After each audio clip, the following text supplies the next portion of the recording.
A teen is behind bars and another two are injured following a weekend shooting in T. Early Sunday morning, an altercation between two teenagers at this Casey's truck stop led to a 19-year-old firing a gun. The bullets grazed two people who only had minor injuries. Madison Hitzman was arrested and appeared in court on Wednesday, where the judge gave her a $100,000 bond. The Meadowland Apartments complex, which saw its third homicide of the year this week, is located in West Sioux Falls. It's a familiar location for law enforcement with a notable volume of calls for service on the City of Sioux Falls' online crime viewer. Speaking in general about working with a property manager, Sergeant Aaron Benson with Sioux Falls Police says his department wants to be of service.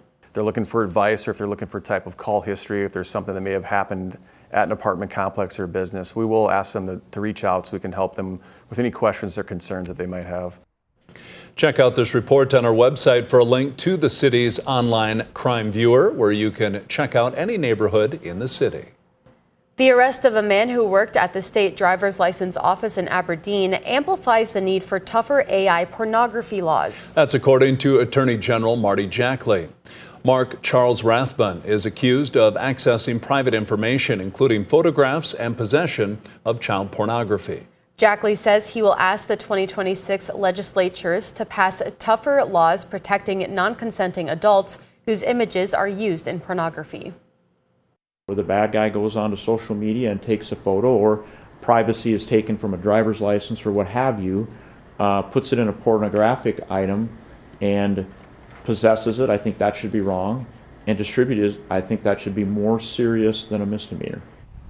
A member of the Senate Judiciary Committee, Amber Hulse, says she believes the proposal will get support from her fellow lawmakers and bring South Dakota law in line with federal statutes. Well, now let's get a check on our weather with meteorologist Scott Munt. Good morning, Scott. Good morning, Summer. Good morning, everybody. We are looking at a warm day today, though windy. Keep in mind the strong southerly winds this morning, eventually becoming southwest to west as we get into the afternoon. But we will see wind gusts over 40 miles per hour in parts of eastern and southeastern Kettleland, especially in the western Minnesota during the late morning hours. Highs will reach the 50s and 60s. Valentine coming in at 70. And Brian will have more details on your forecast coming up. Thank you, Scott. There's a challenge happening right now to fill the pantry at the St. Francis House. During the 30 Days of Giving challenge, people are encouraged to donate a requested item for each day of the month. For example, today's item is canned mixed veggies. Once you gather all the items, you can drop it off at the nonprofit. Some can do it day by day and just put the items in the box and bring it to us the last day of the month or the first day of December. Or you can do it all at one time and bring it in. The food will help feed the guests at the St. Francis House. To see the list of requested items, you can head to this story on KELLOLAND.com. Southeast Technical College in Sioux Falls is highlighting mental health. Breakthrough, a convergence on mental health, is a multi-year initiative to raise awareness for mental health. While the event is being put on by the college, they've opened it up to members of the community. Our mental and behavioral health needs are really not going away, and so we want to just ensure that we are continuing to provide this education and this opportunity over the course of the next several years. Breakthrough, a convergence on mental health, is taking place today at the Belbus Theater in the Washington Pavilion from 4 to 8 p.m. Tickets to the event are free. America will get a chance to celebrate South Dakota on New Year's Day. Travel South Dakota will have a float in the Rose Parade called Carved in Stone, a Legacy of Teamwork. According to a news release, the entry will have the faces of Mount Rushmore, the Dignity Statue, thundering bison, and other elements of the state's cultural landscape. The float will have almost 40,000 floral elements. Corn, wheat, and sunflowers will be used. This isn't the first time South Dakota has made an appearance in the parade. Back in January of this year, Dave Engelmeyer of Burke worked on 4 floats.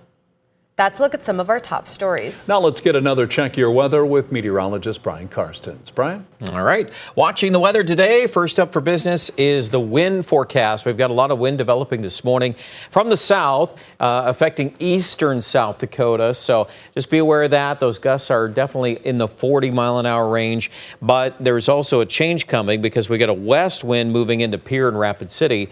already, and then that will be spreading eastward this afternoon. So I think we get through at least noon. Sioux Falls, pretty gusty south wind, and then it'll ratchet down as the wind direction kind of bends around to the northwest. It's still kind of breezy, though. That wind is certainly something we'll pay attention to there. Now, temperatures will respond to the wind, and we are expecting a lot of folks here today into the 60s west of Sioux Falls. Very, very likely winter Chamberlain. Here today, we are forecasting middle 60s. There's also this drapery of cloud cover and maybe a couple of sprinkles here and there. A little evidence of that around Sioux Falls even early this evening. So it's possible that too could be intertwined with the forecast. Tomorrow morning, we're down into the upper 30s and low 40s. I expect actually Sioux Falls to be in pretty good shape to start the day. That's why we're forecasting highs here in the mid to upper 50s. But the northeast starts to cool down. There's actually another little wave pushing in from North Dakota, and that'll reinforce some cooler weather. That's important because that plays a direct role in the temperature forecast getting into Saturday morning, which then brings up precipitation and what to do with that. And again, that's part of the next series of maps here. Here's our low. This is the first one. There's actually two of these coming in from the northwest.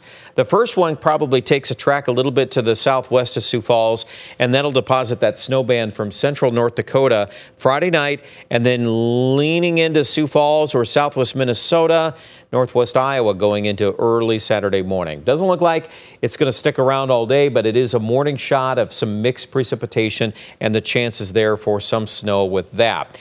There's a second element coming in the afternoon. I'm going to show you that next. There's a look at the rain, too, that attaches to that precipitation early Saturday morning. Temperatures are not below freezing west of Sioux Falls, so you have to remember that, too. We're going to be fighting that just to see if any of this snow actually sticks. That's an entirely different question, too, to bring up. Now, you'll notice how Mitchell and Yankton actually warm up quite a bit here Saturday morning. It could get back in the upper 40s, believe it or not. And then the temperature is going to go right in reverse, and then everything's going to start falling Saturday afternoon.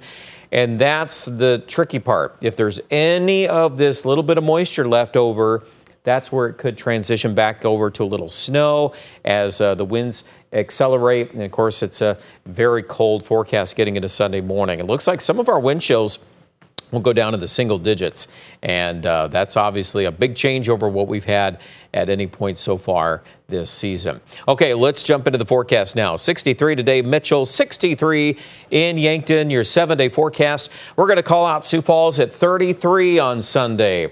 By far and away the coldest day we've had, and then 39 on Monday. But look at Tuesday, we're up to 60. And that's some good news. If you like warmer weather, we've got a lot of it coming up next week. We're back into the 50s to near 60-degree levels in Aberdeen by Tuesday and Wednesday. And for Pierre and Rapid City, it's not a far-fetched idea to have a couple of 70s back, even as early as Tuesday. It'll be close. Check out more details online at KELOLAND.com.